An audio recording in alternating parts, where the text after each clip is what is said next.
What up, everybody? Welcome back to another episode of AC Reviews the World. I am your host, AC the Engineer, and we are at episode 134. Yes, 134. Hopefully, everybody had a good day today. It is Thursday, February 19th, 2026, year of our Lord. And we back at the greatest afternoon show in the world. You ain't got to believe it. I believe it. That's all that matters. Hopefully, everybody had a good day. Housekeeping, like always. If you ever disagree with anything I say, please leave a comment. Let's talk about it. Let's have a discussion. I'm not going to say I know everything, so please, let's talk about it. If you think I misunderstood the video, let's talk. Please be sure, if you want to keep seeing these videos, go ahead and hit that like button, hit that subscribe button, hit that notification bell so you can be up to date on all the videos, because we always drop. Now, remember, we meet here Monday through Friday starting at 6 o'clock, where we go over 4 different topics.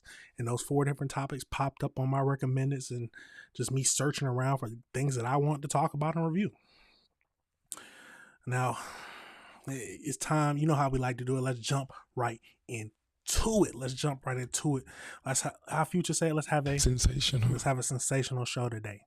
The first topic we got to get into, we got to go over to New York. Yes, so a lot of things been happening with Mayor Mamdani right now. So his last resort. So Mayor Mamdani's last resort. He's been talking about property hikes. That's his last or tax hikes, property tax hikes as his last resort. But we'll go into a few videos into that and just see what's happening, how people react to it, and if he's going to stick to it. Let's get into it.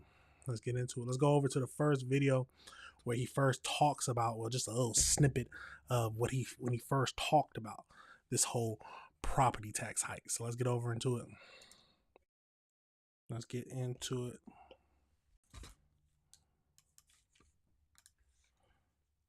Let's jump into it. We've also just received information that new data in the state's school aid formula will bring an additional $97 million to New York City on a recurring basis. All of that brings the fiscal deficit down to $5.4 billion. But I want to be clear, $5.4 billion is still a very steep mountain to climb. And there are 2 paths that we can walk. One that offers long-term stability, and a second one with significant pain that we deeply hope to avoid. The first path repairs the structural imbalance between the city and the state. We want to work with Albany to raise personal income taxes by 2% on the 33,000 New Yorkers earning more than $1 million a year, and to raise corporate taxes on the most profitable corporations. And we know that for far too long, New Yorkers have given far more to the state than what we have received in return. It is time to end the drain. If we cannot follow this first path, we will be forced onto a much more damaging path of last resort, one where we have to use the only tools at the city's disposal, raising property taxes and raiding our reserves. This second path is painful. We will continue to work with Albany to avoid it. This first path will deliver the structural change that we need to recalibrate the relationship between the city and the state. Because as we know, New Yorkers contribute 54.5% of state revenue, but receive only 40.5% back. At the same time, New York City's portion of the state's GDP has grown by nearly 10% since 2010. That imbalance is untenable. Once again, I'm calling for Albany to end the drain. There is no third option of failing to balance the budget. By law, ever since the fiscal crisis of the 1970s, which placed the city on the brink of bankruptcy, New York City has been legally required to balance its budget. We will do so. If we cannot pursue the first path, the only option we have remaining is the second path. At the heart of this path is a property tax increase. This would effectively be a tax on working and middle-class New Yorkers who have a median income of $122,000. The second path also requires us to raid our reserves.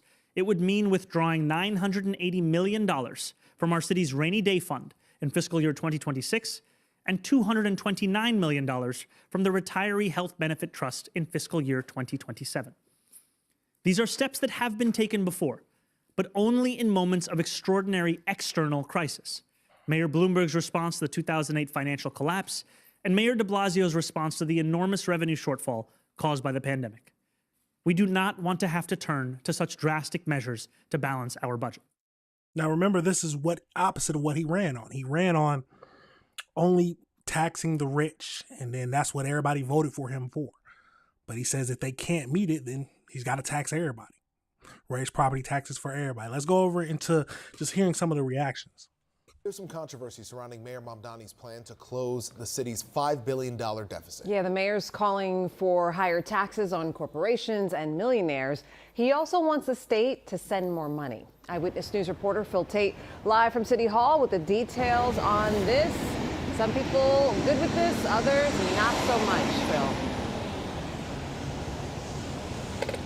Yeah, Charlene, you got that right. Good morning to the both of you. And that's as the city council appears to be against Mayor Mamdani's budget proposal of raising property taxes by 9.5%. The mayor saying, however, this is a last-ditch effort in order to close in on that $5 billion budget gap that the city is facing. The mayor has repeated the call for higher taxes on major corporations and millionaires, returning more tax dollars from the state to the city. Now, if he's unable to tax the ultra-wealthy, something decided by the governor, he's proposing a property tax increase on more than 3 million residential apartments and over 100,000 commercial buildings. He would draw down $980 million from the city's rainy day fund and another $229 million from the retiree health benefits fund. The mayor says there will be no cuts to city services, from outreach to the homeless and for services for the mentally ill. However, the mayor is laser focused at chipping away at a $5 billion budget deficit by increasing taxes, but everyone isn't on board. Think about the senior citizens who's living on the margins already. We have a food insecurity issue. People are struggling out there, and this is a non-starter. He should be decreasing spending that isn't improving New Yorkers' lives. That's where he should be focused now. Not increasing taxes, but decreasing unuseful spending. Now, the city hasn't raised property taxes in 23 years. He's expected to see pushback from the council, as you just heard the Queensborough president saying this is a non-starter. We are live outside of City Hall. 23 years they haven't raised taxes in New York. And he is saying that the only last option is going to be a 9.5% property tax hike. Now let's get over into one more video. The mayor continues to say raising property taxes is a last resort, but he does acknowledge that would raise costs for landlords, which may make freezing the rent for 2 million rent-stabilized tenants difficult. It was all smiles and cheers while breaking ground on more than 300 units of affordable housing in East Harlem. But Mayor Zohran Mamdani is still taking tough questions about his threat to raise property taxes across the board to help fill a $5.4 billion city budget deficit. That is, if Albany does not come through with a tax on millionaires and corporations to plug the hole. Nearly every other local leader, including the city's money man, Comptroller Mark Levine, has blasted the notion of even putting property taxes on the table. A brownstone owner in Park Slope pays a lot less than a brownstone owner in, say, East New York. So to add more taxes onto that unequal system is unacceptable. We should not be doing that. Any chance you're backing off on that potential of raising property taxes? So what we put forward was what we characterized as actions of last resort. What we will spend every day looking towards is working with Albany to increase taxes on the wealthiest and the most profitable corporations, such that a fiscal crisis is not resolved on the backs of working and middle-class New Yorkers. Mamdani says reforming the property tax system in general is a priority. He continues to blame mismanagement by former Mayor Eric Adams, saying he under-budgeted by up to $14 billion. But regardless of how we got here, the potential of raising property taxes could complicate Mamdani's hope to freeze the rent for rent-stabilized New Yorkers. The mayor has now officially appointed the majority of the Rent Guidelines Board. Still, he acknowledges the board is independent and must consider the costs of landlords when setting rental increases each year. If property taxes do go up, costs to landlords go up as well, and it might be hard to justify a rent freeze. We are working to lower costs for property owners across the city. As I have said, the question of raising property taxes is that of last resort, one that we are deeply hopeful of avoiding. One more note, Now, this is basically putting a chink in his chain for all the stuff that he promised. Remember, he promised, he ran on freezing rents. He ran on no property hikes. He ran on only taxing or increasing taxes for the ultra wealthy. And if he can't do it, what is his supporters going to say? Let's keep going. Especially after the cold snap that we've had, he promised to stop those raids of the homeless encampment. Where does he stand on that right now? Yeah, so this was talked about a lot right before he took office, and there was some concern about his promise to end homeless encampment sweeps. Well, he's not exactly keeping that promise. I want you to think of this as kindler, gentler homeless encampment sweeps, as opposed to what Mayor Adams did. Mayor Adams led with the police and sanitation department, and Mayor Mamdani, after saying he wouldn't do sweeps at all, is now going to do sweeps, but leading with Department of Homeless Service outreach workers. They'll come back day after day after day, so this won't be a harsh effort, but they'll offer this service one day, this service another day. They're really going to try to put a concentrated effort into placing people. But at the end of the day, he does say that people will end up being moved. This was influenced by the recent cold snap that you mentioned, because he said a lot of people came indoors and got offered service for the first time and actually found options that they found acceptable. So he's trying to continue that momentum. Homeless advocates, though, are frustrated with the mayor for betraying this hard promise not to do any sort of sweep at all. British police have arrested former... Now, we'll get over into that, but he's going back on stuff he said he promised in his, which is not unusual for mayoral candidates, for presidential candidates. Some stick to their words, some don't. But how will his supporters react? Now, we'll just have to wait and see what all falls out from this crazy situation. But at the end of the day, they still have a lot of money that they got to make up. Now, what is it from? A lot of it's from just them spending too much money on different things that they shouldn't have in the first place. Remember, it was New York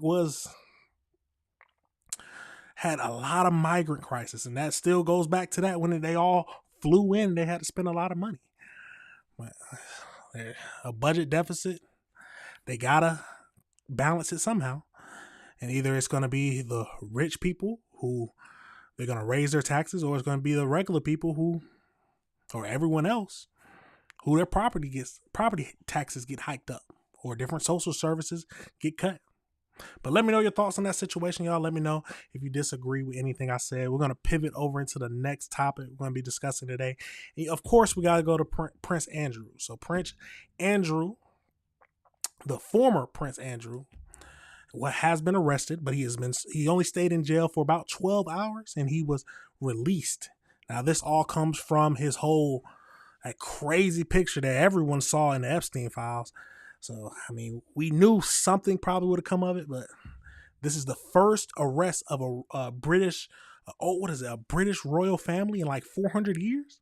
We'll see the exact stat in a second. Let's go over we got a few videos to look at, and let's see what we can learn from this. British police have arrested former Prince Andrew, King Charles's younger brother. Officers detained him on suspicion of misconduct in public office following the release of the latest Jeffrey Epstein files. Tina Kraus is outside Buckingham Palace with the latest, including a statement from King Charles. Police guarded the entrance to the royal estate in Norfolk, England, where officers arrested former Prince Andrew this morning. To see those police cars arriving at the Sandringham estate is quite a moment. This is the King's brother. Police say they detained the younger brother of King Charles on suspicion of misconduct in public office. It follows calls for an investigation into documents allegedly indicating Andrew shared confidential government information with convicted sex offender Jeffrey Epstein during his decade as a British trade envoy. There's been a feeling that police forces could no longer not look at this very seriously, and I think it has been moving in one direction. Now known as Andrew Mountbatten Windsor after King Charles stripped him of his titles last year, he appeared in photographs on all fours over a female in the U.S. Justice Department's most recent release of Epstein files. He has always denied any wrongdoing in relation to the late disgraced financier. I thought he'd go into hiding and get away with it. Yeah, so no, that's all I've got to say, really. I'm pleased. King Charles responded to the arrest, writing in part, "Let me state clearly, the law must take its course. As this process continues, it would not be right for me to comment further on this matter." The King's press team confirms Buckingham Palace was not given advance notice of Thursday's arrest, which comes on Andrew's 66th birthday. The lack of accountability that the privileged, the wealthy, royalty, aristocracy that they have enjoyed in the past, I think we can see is really receding. Continuing his duties, the king appeared at the opening of Fashion Week just hours after his brother's arrest. A former prince. Now let's get into a little bit more detail about this whole crazy situation. But as soon as we seen them pictures, we knew it was bad. We knew it was bad, and we knew some people were going to be arrested, or at least we thought they were. Some of the government said that, oh, there's no arrest plan, but they didn't say anything about over in another country. Let's keep going into this and just get a little bit more details about this whole thing. Spent 11 hours in a British jail today under investigation for possible wrongdoing as a trade official. This is not, at least not yet, about sex trafficking or sexual abuse related to Jeffrey Epstein, but it arises out of suspicions linked to Andrew Mountbatten Windsor's long-running relationship with Epstein. The King of England endorsed the arrest. When the reputational and now potentially criminal blast radius of the Epstein investigation reaches the monarchy, it is a global news event. For years, Virginia Giuffre said Epstein trafficked her to the former Prince Andrew in 2001 when she was a teen. Giuffre also alleged the former prince sexually assaulted her. Andrew denied this for years, but reached a settlement in 2022 with Giuffre in New York, transferring an unknown sum of money without admitting guilt. Giuffre took her own life last year. Her brother and sister-in-law, passionate advocates in Virginia's memory, will join us in just a moment. First, we turn to MTS Tayeb for the latest on Andrew's arrest. MTS, you're up late. It's been a very long day. Catch us up on the entire panoply of events dealing with the former prince, the reaction there, and the monarchy itself.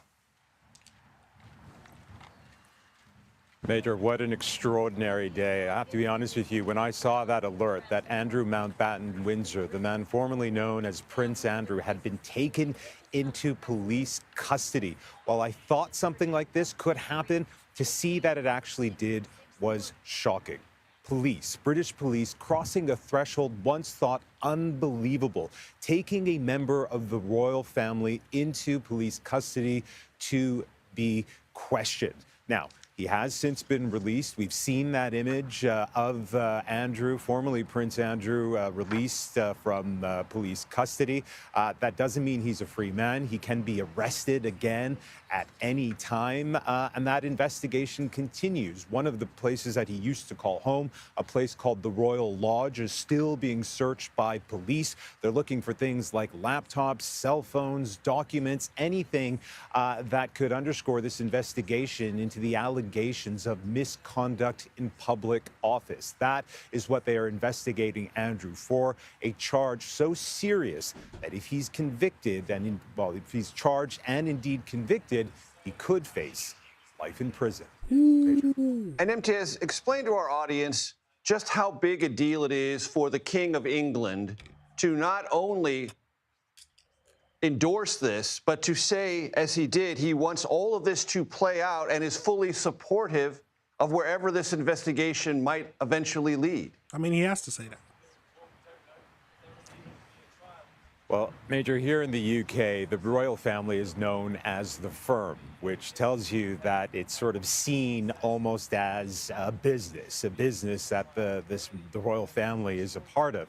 And that has to come first, not the individual players. And Andrew Mountbatten Windsor is frankly not as important as the institution itself. You're looking at Buckingham Palace behind me. This is a 1,000-year history, which of course has seen a lot of up and downs over the years, but King Charles making it very clear that the law must run its course, and if that involves his brother being charged and indeed convicted, well, that is what the law will do. It is still striking and shocking. Never in the modern history of the British royal family have we seen anything like this. You used the word blast radius in your introduction. That's really what it feels like here in the UK. Right now, the king trying to keep calm and carry on. In fact, going to a London Fashion Week event as normal, quote unquote, still being shouted questions about his brother and his conduct.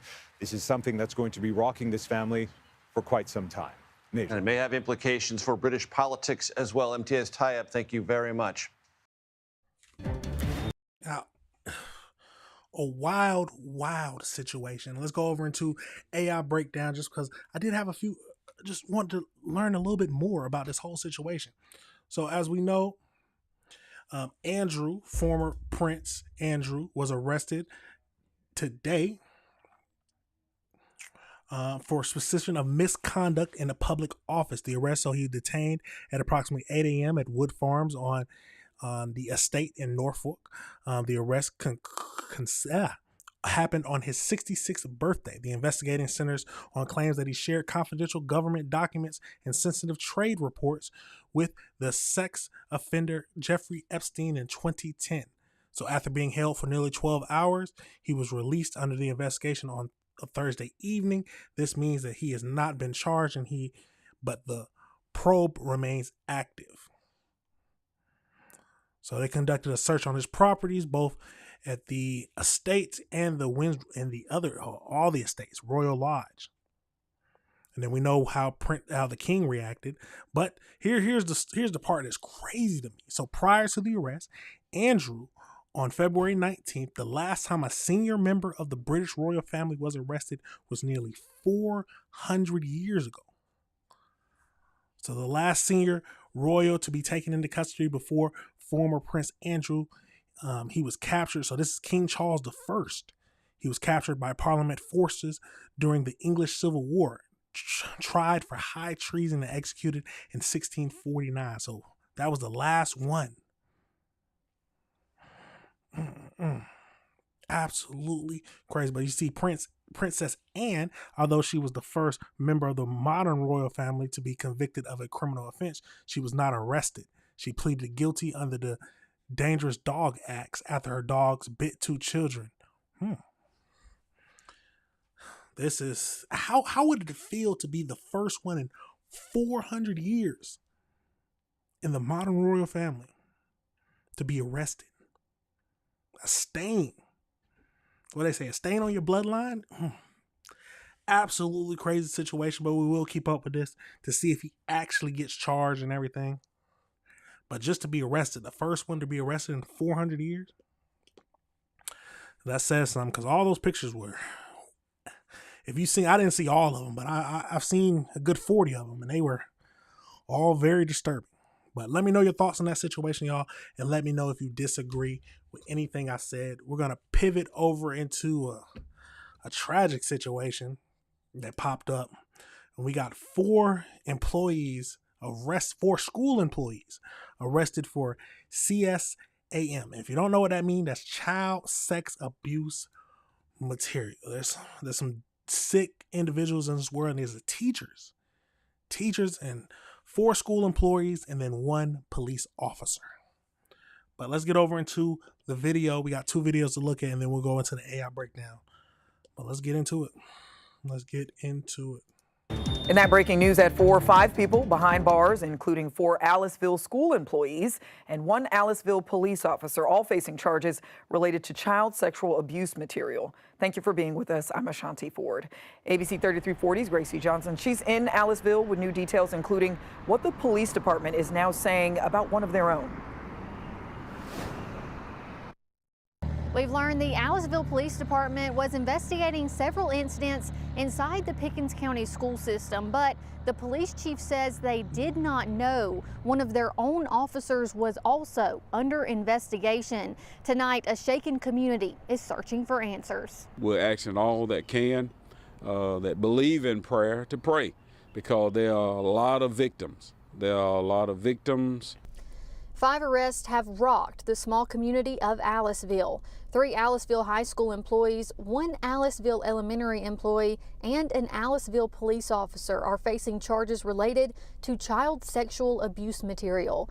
Authorities say the investigation involves the district attorney's office, Aliceville Police Department, the State Bureau of Investigation, and Homeland Security.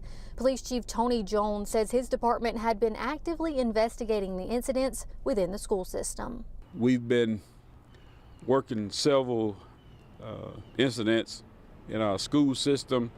We've called several agencies in to assist with our lengthy investigation. The Aliceville Police Department was unaware of this investigation of one of our own officers.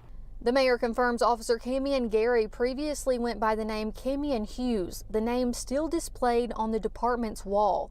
The officer has been placed on administrative leave without pay. For families with children in the schools, this news is hard to process. I couldn't believe it because he really helped them with the math. You know, it's such a close-knit community. You wouldn't think nothing like this would go on. Michelle Mayhew says one of her grandchildren was in Lakeithia Wilkins' 4th grade class last year when she was known to students as Miss Colvin. I couldn't believe it when I saw it about her because she's tight with all the students. Really gave me a shocking right there because she's a good teacher. The Pickens County School System says it is aware of the arrest and is fully cooperating with law enforcement. The district says appropriate personnel actions have been taken and student safety remains its highest priority.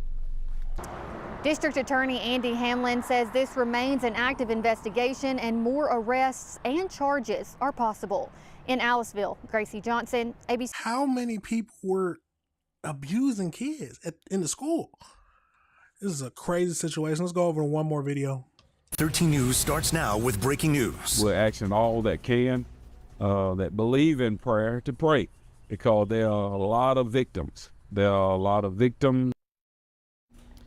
Happening right now, disturbing investigation into child sex abuse material involving several school faculty members and a police officer in Aliceville.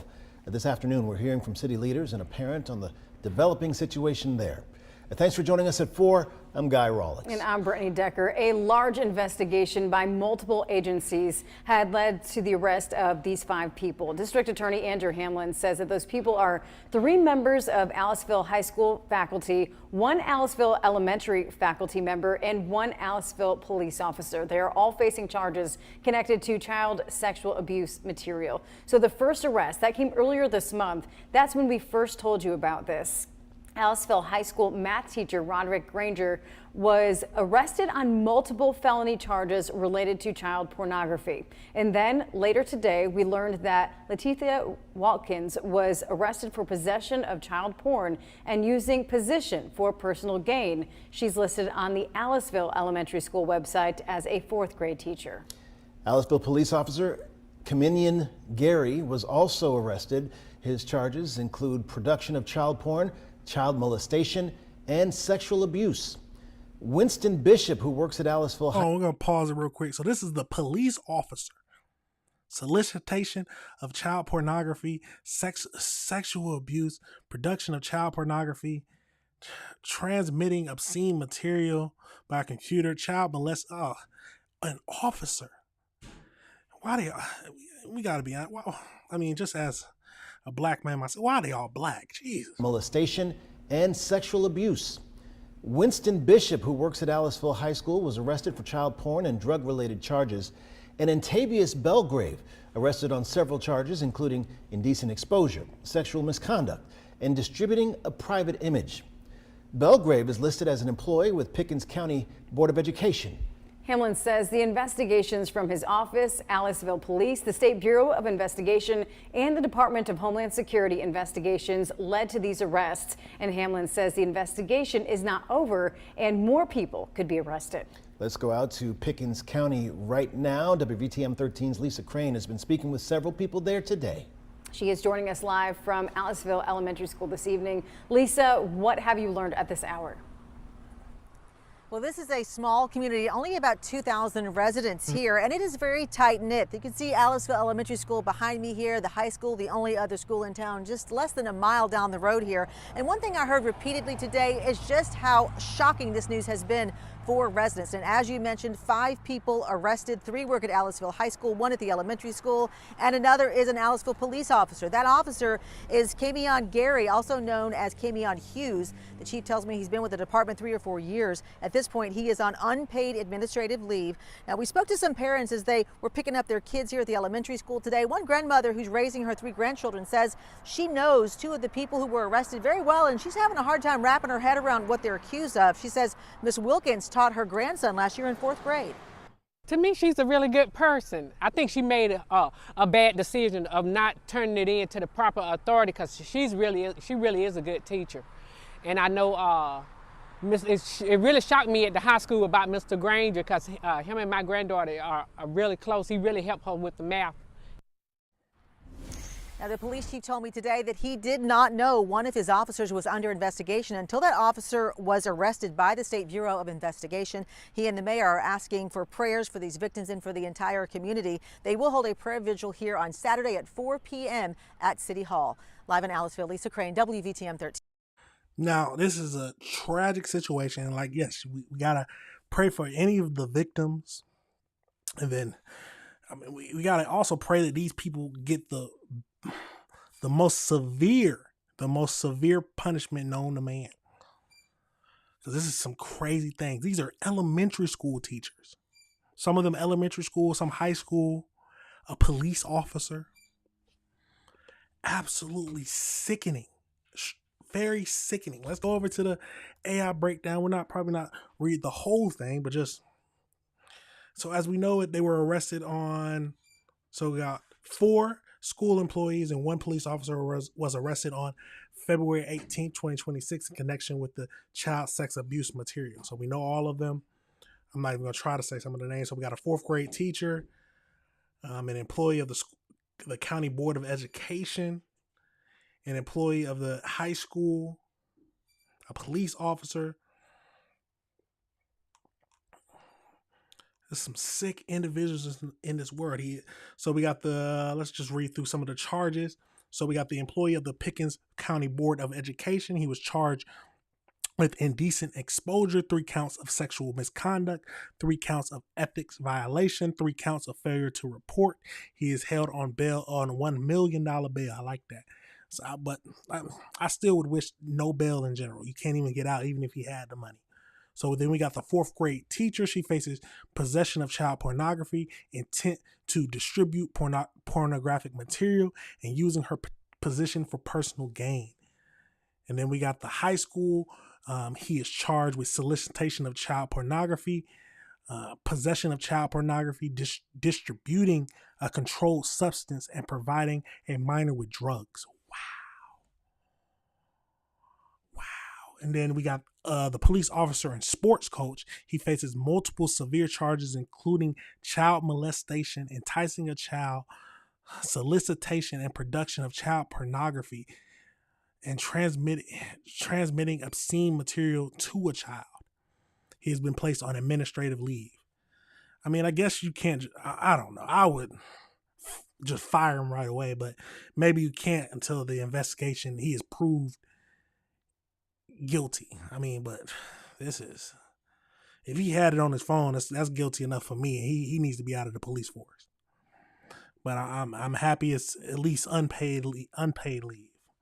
But this is a crazy situation, y'all. We will keep up with it. But let me know your thoughts. Let me know if you disagree with anything I said. Look after your kids. Talk to them more. Because some kids won't ever even bring this up because they think they can't.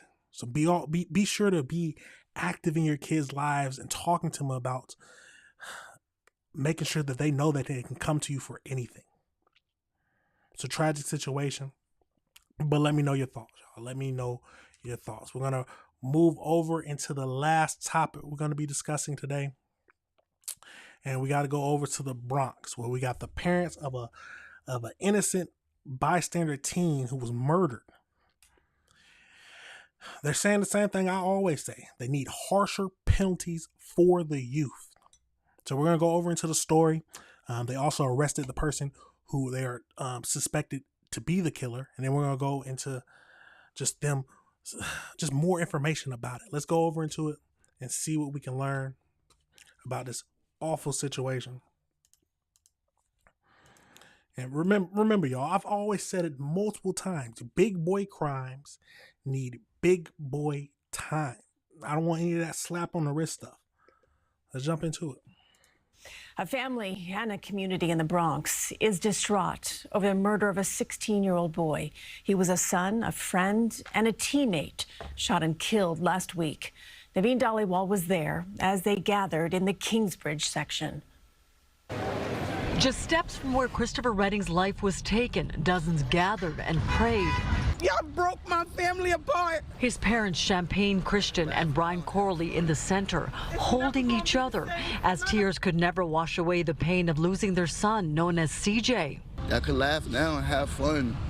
It's never gonna be the same. They remember the 16-year-old who dreamed of becoming a professional football player, dreamed of helping his family. Now those dreams only live in memory. I realized that, like, all this time I had a superhero under my roof. That's our son. He was the greatest kid you could ever have. It was last Wednesday when police say Redding was fatally shot in the back on West 238th Street near Putnam Avenue. Police say a 15-year-old boy and 13-year-old girl were shot in the leg. A 17-year-old is charged with murder and 2 counts of attempted murder. Bronx District Attorney Darcel Clark says her office is actively investigating and promises accountability. But I can tell you, this kid was not gang related that got killed. And those that were also shot, they're innocent bystanders. It's just senseless shooting. With the sorrow, there's anger as Redding's parents want answers. I don't get my son to see him have kids. I don't see him getting married. I don't see my son walking across the stage. I want justice for my son. In this community, there's heartbreak, but also unity and determination that Christopher Redding's name and dreams will never be forgotten. Tragic situation. It's always tragic when an innocent bystander is killed because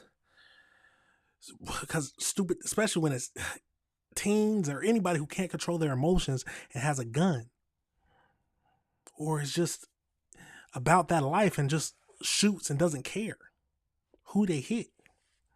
Let's go over into this next video. Happening tonight in the Bronx, heartbroken parents with an emotional plea to find everyone responsible for their son's murder.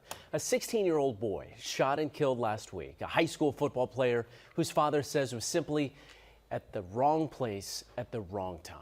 Eyewitness News reporter Anthony Carlo with their message. There were prayers. Jesus is the answer for the youth. And there was unfiltered pain and suffering. He wasn't in no gang. My son was a good son, an honest boy, and I want justice for my son. From a mother and father who feel society has let them down. So a kid could just easily murder, rape, do anything they want. That's the problem. That's what y'all give. That's the message that y'all giving out to these kids. Brian's son, Christopher C.J. Redding, a budding Bronx high school football star, lost his life at just 16 years old. He tried to run from the bullets, but died at the hands of an adolescent offender. The court paperwork says this was an innocent bystander kid that was killed by senseless violence by other young people who are out here doing terrible things. That's right. They recklessly shot at a group on 238th Street near Broadway last Wednesday night, also wounding 2 other teens after police sources say a dispute that started at a nearby McDonald's escalated to a brawl. Cops have so far arrested a 17-year-old and charged him with murder. And they're still looking to bring at least 2 others to the borough's top prosecutor. I already have one under arrest, and we're looking for others. And you need to know that I'm looking for you. Right. Right. The police are looking for you. Right. The ops are looking for you. And the community. And the community is looking for you. Christopher's parents. Me and him finally had our last one-on-one basketball game. It's never going to be the same for none of us. They're looking for the system to get tougher on youth violence. I feel it should be a new law, a bill passed that parents be held accountability for crimes like this. Whatever 100%. Time your child get, you and your child split that. Well, first authorities have to find the remaining suspects. The Bronx District Attorney tonight asking the community to cooperate and not hesitate in handing over any tips that can help track them down. In Kingsbridge, Anthony Curlow, Channel 7. Now, I definitely think that parents should be held responsible, especially when their kid is out there constantly doing terrible things, constantly getting sent home. The parents have no control of them. They don't want to control them. They don't care what they do. Yes, the parents need to be charged. But let's get over into them saying they caught someone. Now to an arrest in the deadly shooting of a teen in Kingsbridge last Wednesday night. Police say they have arrested a 17-year-old boy in the shooting death of 16-year-old Christopher Redding. That 17-year-old boy now facing a slew of charges, including murder, manslaughter, and criminal possession of a weapon. Investigators say Redding was shot and killed on West 238th Street and Broadway after an argument in a nearby McDonald's spilled outside. Now officers have stepped up patrols in the area, including outside of that McDonald's. We spoke with Redding's father, describing the horrible loss of his son. These kids don't have God in their life. That's why they do the thing they do. They have no repercussions, no conscience. That's why they do the things they do. They don't know. Investigators tell News 12 they're looking for 3 more suspects in the deadly shooting. We're told Redding's family plans to hold a vigil on Wednesday to honor his life. Authorities now, let's back up just a tad bit and get another look at those individuals at the end. Hide this, get this out the way. Is that a girl? All coming from an argument at McDonald's. This is why you can't go to McDonald's in some of these places. I mean, just got to call it how it is. Got to call it how it is. Now, this is a tragic situation, but 100%, the parents need to do better. And children who commit these crazy crimes need to be held responsible and be put in jail as a charge as adults. And when they're on a path of crime, they need to be monitored. And then one more slip up, go right to the house, right to the big house. Let's go over into the AI breakdown just to finish it all up. So we got the 17-year-old boy was arrested and charged with the murder of Christopher in Kingsbridge in the Bronx.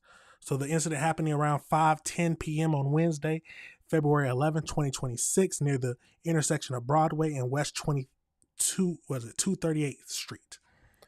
Christopher, a freshman at John F. Kennedy High School and a varsity football player, was fatally shot in the back while he was running away, and witnesses reported he was trying to protect his friends during the street dispute.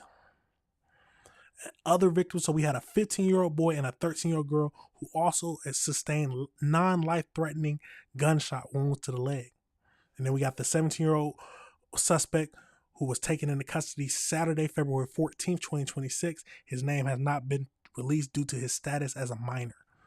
Some of these people who, yes, I understand they're minors and you can't release it, but if they commit some heinous crimes like this, I would like to see their face. I want to see what their name is. Even show the parents. I want to see what the parents look like. So as we know, he is facing a slew of charges: is murder, attempted murder, manslaughter, assault, criminal possession of a loaded firearm. The shooting reportedly stemmed from a dispute that began at a nearby McDonald's and escalated into a street brawl. While police initially investigated a possible gang nexus, the family maintains that he was an innocent bystander. You have to teach your kids to look. I know it's not always going to be, you're not always going to be able to do anything, but teach your kids to look and understand what kind of situations they're in. You see people arguing. I mean, you got to use your context clues. You see people arguing. They might look like YNs. They might you don't know what, but if you see them arguing, getting a little too heated, move away from the situation. Move away from the situation. Run away from the situation if you have to. But that's not always going to be able to do that. Sometimes it just comes out of nowhere. It's a tragic situation. No matter how you look at it, I'm happy one person was caught, but we need to catch them all. And they all need to be put in jail for the rest of their lives. For the rest of their lives. It's a tragic situation no matter how you look at it. But let me know what y'all thinking. Let me know if y'all disagree with anything I said. We need big boy crime, need big boy time. And then we need to make sure that we are holding the parents responsible. Absolutely crazy situation. Like I said, let me know if you disagree with anything I said. But that is it for the show today, y'all. Thank you for watching now. Thank you for watching later. We talk about a lot of crazy things like always. If you ever disagree with anything I say, please let's talk about it. I'm not going to say I know everything. So if you think I misunderstood a video, if I misunderstood something, let's talk about it. That's what the world needs. That's what's wrong with the world now. People aren't talking about this type of stuff. Now, remember, these videos will be broken down so you can go and see the one that you want. But remember, y'all, hit that like button, hit that subscribe button, hit that notification bell. That's all the support I need. Just hit that like, subscribe, and hit that notification. But thank you all. Like always, these videos will be broken down. But that is it for now.